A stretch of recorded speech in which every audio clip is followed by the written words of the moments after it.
and welcome to today's live English lesson here. Oh, I think it started again. Hello, and welcome to today's live English lesson here on the AM Language YouTube channel. If you're not subscribed, subscribe, like, share, and follow us. Today's lesson, sharing experiences.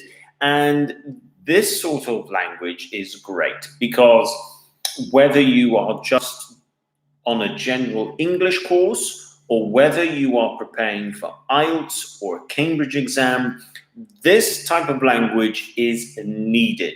It's needed for everyday conversation as well as the sort of questions you can be asked in certain exams. Francesca says, good afternoon, Richard. Good afternoon, Francesca.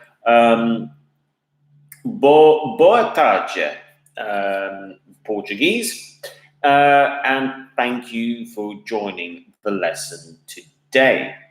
Now, don't forget, tomorrow there won't be a lesson. It's Friday, but this has been good. We've been able to do a lesson every day this week, and I expect next week to be similar. I think we'll be able to give 4 lessons next week. Well, 4 live YouTube lessons next week. Could you send Facebook link, says Francesca. Do you mean for lessons next week? Let me know. Do you mean for next week? I mean, usually what happens is I give the lesson and then I share with, actually, maybe I can share this now. Let's see, because I'm not the one who uploads it on Facebook. I only do it in terms of the lesson on YouTube. But let's see, maybe I can share this now. Let's see, can I?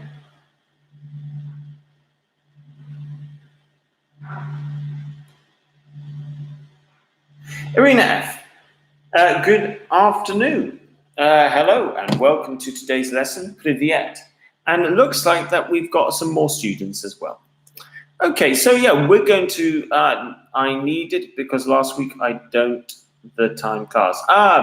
You need it because you didn't watch all the classes. Of course.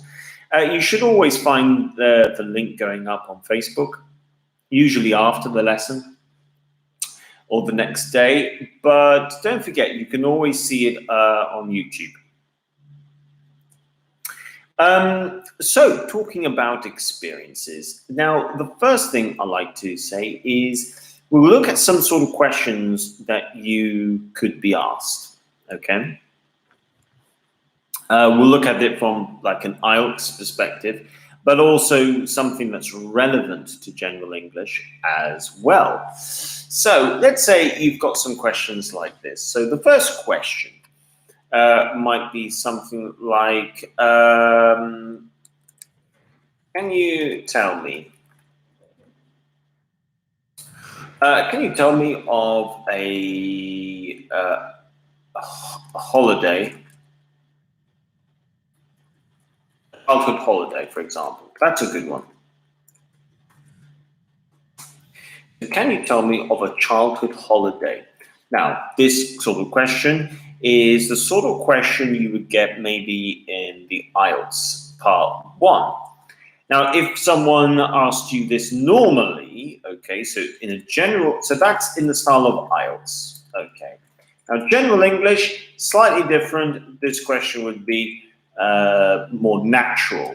Someone might ask you, for instance, do you have any nice childhood memories? Do you have any more memorable? Okay,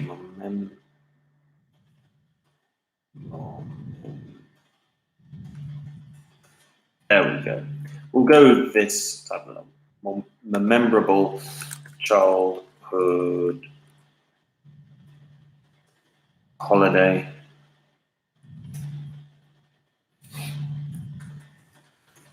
Let's go with something like this. We're just going to look at the different way the question could be asked. Do you have any memorable holiday? Do you have any memorable childhood holiday experiences? And do you have any? Do you have many? Can you think of? Actually, this is more general English. Can you think of any fond childhood memories whilst on holiday? Okay, so that would also be, so the last two would be more general English. They're all asking you the same question. Can you tell me of a childhood holiday? Do you have memorable, okay? The stress in memorable. The stress comes in, well, let me just put it this way. I'm going to show this to you like this, okay? When we are saying memorable, the stress is at the beginning, memorable, and it is an adjective, okay? Memorable. Actually, I need to make sure I can say this very clearly. Memorable, okay? Memorable. So all the others, the stress should come on the first one there, okay? Memorable. It's a mem sound to begin with, memorable. Childhood holiday experiences, and can you think of any fond childhood memories whilst on holiday? Fond is, just in case you're not too sure, fond is a good one. Fond means something you really like. Okay, that's what fond means. So, how can we go about answering a question like this? Let's go with something like this. Okay, do you have any memorable childhood experiences? And you might be thinking, you think, okay, some phrases you can use to talk about your experiences. Phrases. I'm thinking about it. When I look back, this is a good one. When I look back,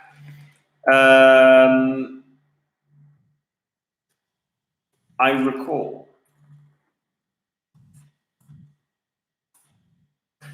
You can also say, I fondly recall. Now, this is a really nice one. You're taking the word fond, which is that you like something, and you're turning it into an adverb. So I fondly recall, meaning I remember with joy, really, so happiness. So these are some good phrases you can use to talk about a past experience. So if I were talking about myself, I could say, I fondly recall a skiing holiday with my family back in 1997, if I'm not mistaken. And I remember it being a very good and entertaining skiing holiday where there were one or two funny experiences, such as my sister crashing into me while skiing. Okay, so these sort of phrases can make a really big difference. When I look back, this is a good one. When I look back. When I look back means when I think about that time, okay? Again, you can say, for instance, when I look back, I remember going to Disneyland Paris when I was 5, and I remember seeing Mickey Mouse, and I was really excited, for example. So that's how you can try and start answering the question. Okay. Feel free to come in with your own examples. Okay, so you can give me a short little example of how you would answer, but try and make sure that you use one of these phrases, and it's all about using these phrases. You will be talking about the past, so it's important to think about that. Okay, then someone might say, for instance, ask you a slightly different question. Maybe they might say, ask you the question, for instance, sticking with experiences, have you ever tried to do something adventurous whilst on holiday? Okay. Have you ever tried to do something adventurous whilst on holiday? Now, what is adventurous? Well, adventurous, we all have our own sort of ideas, but adventurous is something you could say exciting, maybe not something you would do on a typical relaxed holiday, for example. So that's what adventurous means. Have you ever tried to do something adventurous whilst on holiday? Now, let's say you don't always do something that's adventurous. You can say, for instance, some phrases again. You might say, I'm not the most adventurous person, okay? But there was this one time when. Now, this is important. There was this one time when, okay? This structure. So this is when you're going to talk about something that happened once to you. It was a one-off. And you end up saying, okay, I'm not the most adventurous person. But, I forgot what person. Most adventurous person. I needed person there. So you can say, I'm not the most adventurous person, but there was this one time when. But there was this one time when. So here you're thinking of an exception. So you might say, I'm not the most adventurous person, but there was this one time when I went skydiving, for example. So you want to use this kind of structure. Now, let's say you do go on adventurous holidays. You've tried a few adventurous things. Okay, so Francesca says, when thinking about it, I fondly recall my grandfather because I generally was passing in him my holiday. Now, the first bit of this is excellent. So when thinking about it, I fondly recall my grandfather because. That bit is excellent. The second bit, I generally was passing in him my holiday. This we need to rethink. So can you, Francesca, have a go? Rethink the second part of that sentence. Think a little bit. What are you trying to say? I generally was passing in my holiday. We're missing a few bits of information, so I don't know what you mean. The first part is excellent. That's really good. The second part, we need to rethink slightly. So have a go, see if you can rethink that second part. So, like I was saying, let's say you are adventurous. You can reply with this. Now, here's a good phrase.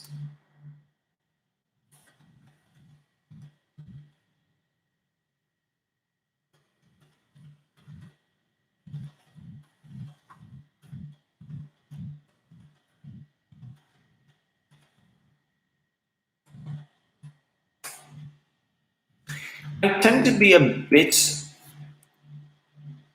of a thrill seeker. Now, there's a few things. Tend to. Something you would learn at intermediate, but this is another way of saying often or usually. And thrill seeker, I'll ask you what a thrill seeker might be. Francesca says, so when thinking about it, I fondly recall my grandfather because I passed my holiday at home's grandfather. Okay, now I understand. So, when I'm thinking about it, I fondly recall my grandfather because... Now, this is going to be a used to moment. So, used to spend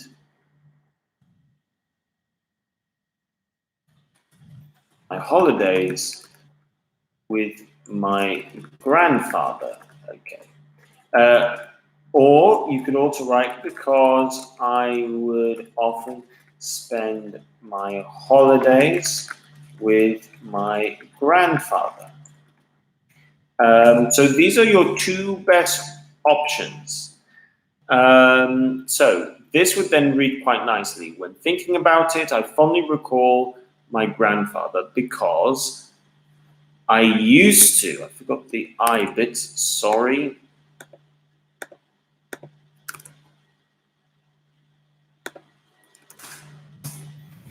When thinking about it,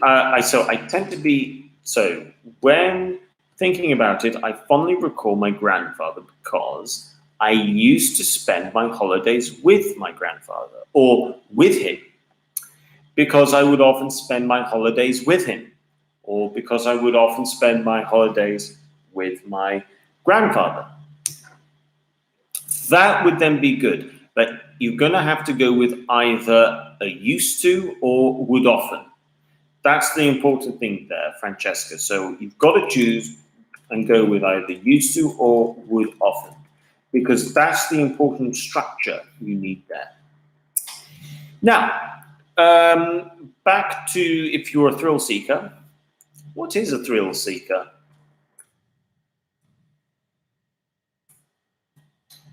Hey, someone who doesn't like to do activities that are a bit dangerous, or B, someone who likes to do activities where there is some risk. So, what is a thrill seeker? Let me know there. Arena F says, I'm not the most adventurous person, but there was this one time when I decided to try parachute flying over the sea. It was both scary and delightful at the same time. Excellent, very good. I don't know what that's called. I tried parachute flying.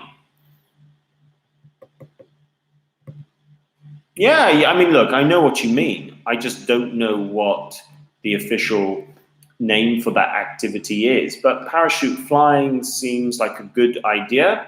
Arena F says that a thrill seeker is B, someone who likes to do activities where there is some risk. And the answer is yes, it's B. So well done there. Okay. So we've got a few examples over here. Now, let's go with something not so far in the past. Maybe it's a recent sort of thing. So you might then say, maybe you've had lots of experiences of something. So the question might say, what is your take on work?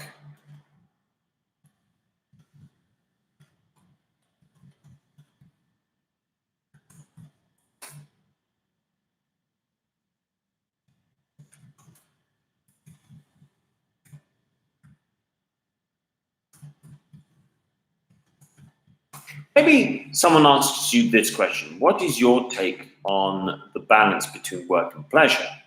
Now, let me see if you can all work out what this is. If someone says, what is your take on something? They are asking what? What do you...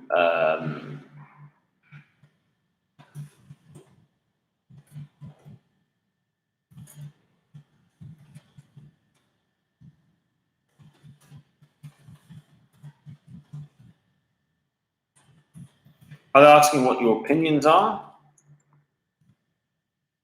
And misspelled opinions? Or are they asking something a bit different?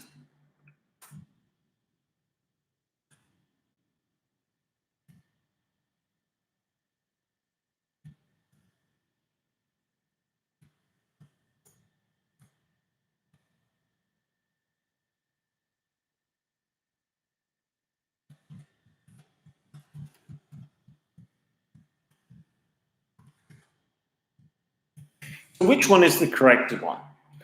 The question is, what is your take on the balance between work and pleasure? This language structure, what is your take on something, is the same as asking what do you think or what are your opinions? Or is it what do you get from work and holidays? So what is this question? What is this structure? What is your take on? What do you guys think? Is this going to be talking about A or B? And I'm going to give you some structures in terms of, okay, so of how to answer this question. Francesca says it's A. And the answer is A. So well done. Yes, the answer is A. What is your take on? So if someone asks you what is your take on the balance between work and pleasure, you can reply with some of the following phrases.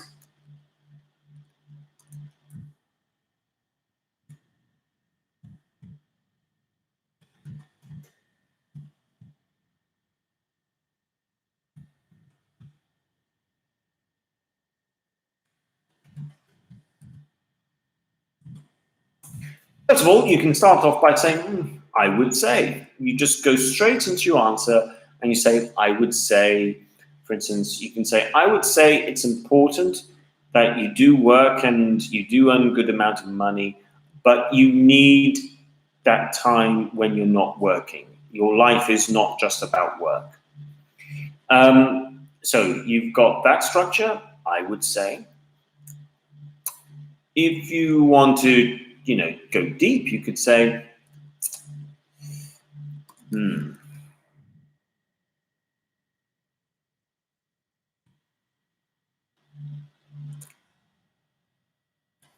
You could say something like,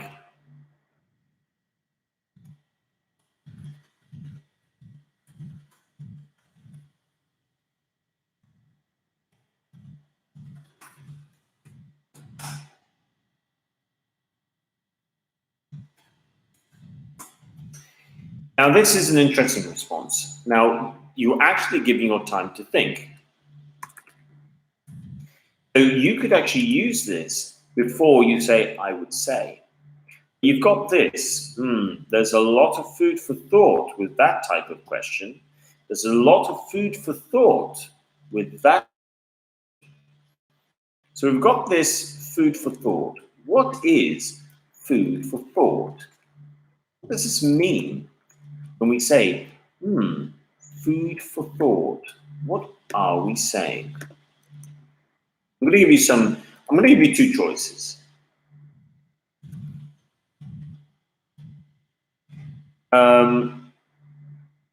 Does it mean A?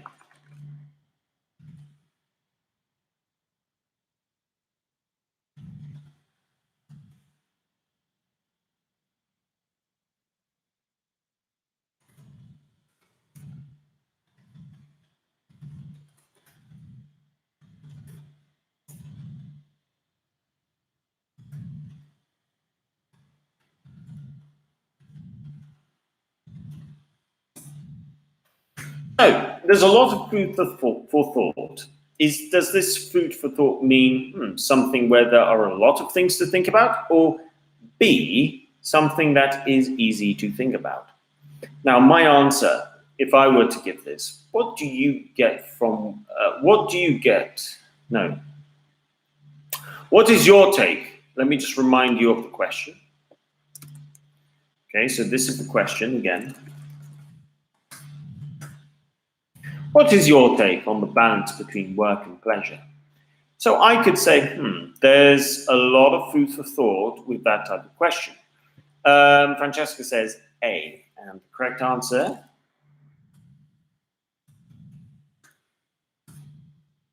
something where there are a lot of things to think about. Yeah, that is food for thought. Excellent, well done. So how would I answer? Well, give me your answer as well. My answer, so what is your take on the balance between work and pleasure? Thank you very much, Arena F. Thank you. A is correct. So, my answer to this question, please leave me your answers, actually. There's a lot of food for thought with that type of question. I would say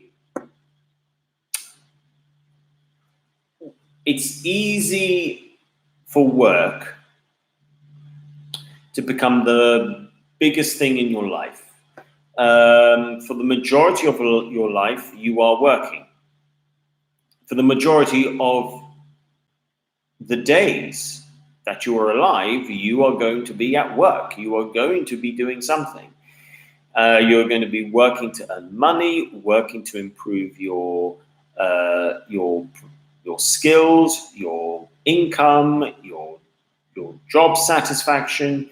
Really and truly, work does end up being one of the biggest things in your life. But it doesn't guarantee happiness. It doesn't guarantee enjoyment. You've got to think about the pleasure side of life. Now, I would say that the pleasure side of life is very important. That's a big part of being happy. So what do you need? Well, when thinking about it, I would say there does need to be a very healthy balance between work and pleasure, which is why there are certain things that I would say are a must. So the first thing is, I would say, when you're at work, it's healthy to think about work. But when you're not at work, it's healthy not to think about work. So make sure, in my mind, my skill set is try to keep my thoughts about what I'm doing. If I'm at work, think about work. If I'm not at work, don't think about work. Think about other things. Now, sometimes you might think, wait a minute, but I've got this problem, I've got this problem to think about. What do I do? The next thing is to do things that are going to help your mind relax. And I think this is one of the important things. It's easy to think a lot, and when you're thinking a lot, it's easy to make your mind worry. It's easy to be stressed. It's easy to get tired, actually, just thinking. So it's important that we don't spend too much time thinking about the same thing. And therefore, it's then about making time to do things. You make time for work, you make time to do your work properly, but then you make time to enjoy yourself. You make time to meet people, socialize, relax, switch off. So really and truly, if I were to summarize my answer, it would be, what is your take on the balance between work and pleasure? There's a lot of food for thought with that type of question, but I would say it's a question of time management. So that would be my summary. It's a question of time management. I'll give you 2 minutes to think of your answer, and you can try and summarize your answer. And then that will bring us to the end of today's lesson. In the meantime, what I would say is, guys, I will be back on Monday at 4:30. So make sure you join me. 4:30. And I'll see if I can actually get things posted in terms of the timetable for next week tomorrow. That would be a good idea. I'm going to say that it's important that you guys do enjoy your weekend. If you're in Malta, the weather is going to be great. Get yourself to the sea, enjoy a little bit, swim, relax. And I would also say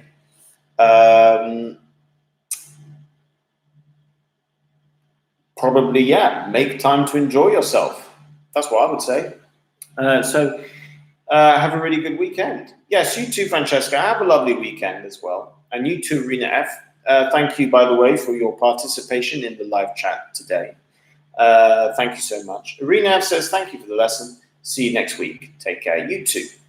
And everyone else who might be watching.